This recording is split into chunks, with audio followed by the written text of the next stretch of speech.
Alright, boom. So, hey, good afternoon. So I'm reporting from Uganda. So I'm somewhere in Uganda. I don't exactly know where I am. I just know that I'm driving from Kampala to Jinja. And I thought that today actually the reason I'm here is because low key, I wanted to use a toilet and I wanted somewhere, intimate, somewhere private. And as you can see, this is the perfect kind of place for that, right? But while I was here, I realized, why don't I just shoot a vlog?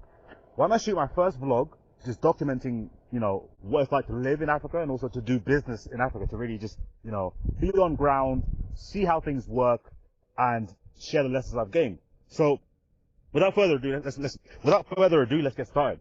So, first and foremost, three key lessons I learned, right?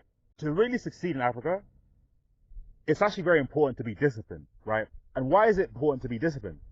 Well, if you're in somewhere like Uganda, for example, life can actually be pretty easy. The cost of living is comparatively cheaper here compared to the West, in London, US. The weather, as you can see, I'm wearing a vest right now. I could not do this in London most times of the year. But all these things, like the great weather, the low cost of living, and the fact that, just over here, I'm literally in the bushes right now.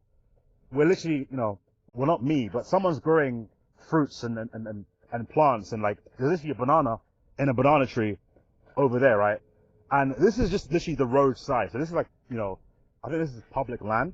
But the fact that food grows so abundantly and so easily here means that at the end of the day, whether you worked or whether you didn't work, you've got food, right? So you don't need to hustle. You don't need to worry about that. So that's why discipline in somewhere like Africa is so important, because there's so many distractions here, party lifestyle, women, men, all kinds of distractions, right? So having discipline in somewhere like Africa is super important. The second point is having a moral compass, because Africa, like, say Uganda, Kenya, Tanzania, Ghana, Nigeria, many African countries, especially sub-Saharan Africa, the law isn't as rigid here as it is in the UK and the US, right? So that means that you can get away with a lot, right? Which might seem good on the surface, but what you actually find is that by you being able to, buy your way out of, the law, you end up tarnishing your brand. Because if you end up taking shortcuts, you end up turning into someone who cheats people, turning into someone who scams people, you might have short-term gain, but you're setting yourself up for a whole lot of long-term pain. And that's why I think it's so important to really flip that and opt for, yes, you might have to pay the price now and do it the hard way. You might have to make losses in the short term to maintain relationships and maintain integrity. But ultimately, you're setting yourself up for short-term pain for long-term gain. And that's really the name of the game here in Africa, right? Having that long-term mindset, super, super important. Now, the last point is, it might not seem so obvious, but I think one of the key things to really survive in Africa is to have Africa in your DNA. And when I say have Africa in your DNA, I don't necessarily mean,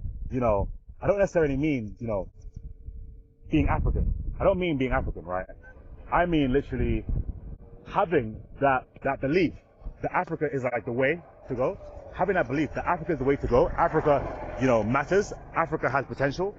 Africa can really, Africa can really grow. And if you don't have Africa in your DNA, the setbacks, the challenges, the obstacles that you face here will send you back running wherever you came from. And if you came from here, because yes, like I said, to have Africa in your DNA does not mean to be African. It means to really believe in Africa, whether you're Indian, you're Chinese, you're European, doesn't matter, right? So if you're here and you haven't got Africa in your DNA, you're gonna japa, as the Nigerians say, and you're gonna work abroad, you're gonna stay there, right?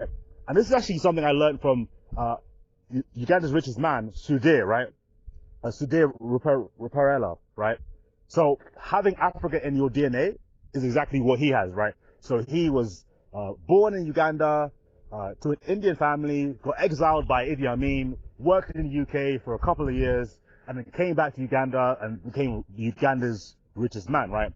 So that right there is super, super important, right? There's the three things. First, you know, having discipline, avoiding the distractions that we have here in Africa.